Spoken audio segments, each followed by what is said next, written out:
As a coach, and especially as a leadership coach, I frequently get clients coming to me and wanting to talk about their ability to lead others in maybe unusual situations.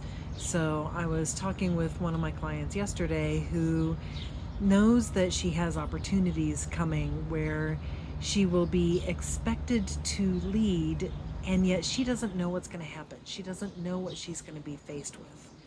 And so, what we talked about is how important it is to have some kind of a practice so that you can notice what's happening within yourself as challenges come to you. So, for instance, if you're in the middle of a presentation and suddenly somebody asks you a question that you don't have an answer to, and in fact, maybe you've never even thought of this question, it completely floors you. What are you likely to do? Now, a lot of folks might be really bothered by the fact that they don't have an answer ready for that question. Some people might just be thrown off by the fact that somebody asked them a question in the middle of a presentation and now they're kind of out of the flow. There may be other reactions that you experience within yourself at the thought of somebody asking you a really tough question in the middle of a presentation.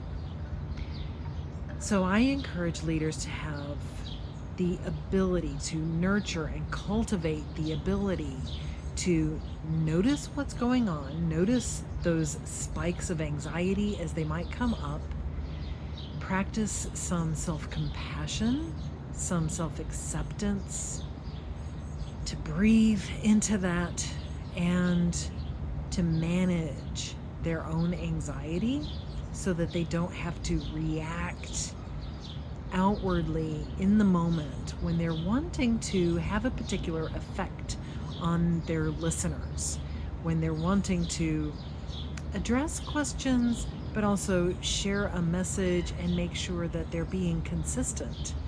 And so if somebody throws kind of a, what do they call that? Spinball? That's not right. Curveball.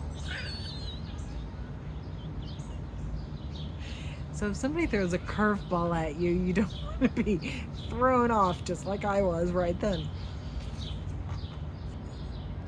If you have a regular practice in which you are nurturing and cultivating your ability to stay in touch with yourself and manage your own anxiety, then what that might mean is on a regular daily basis, you're practicing meditation.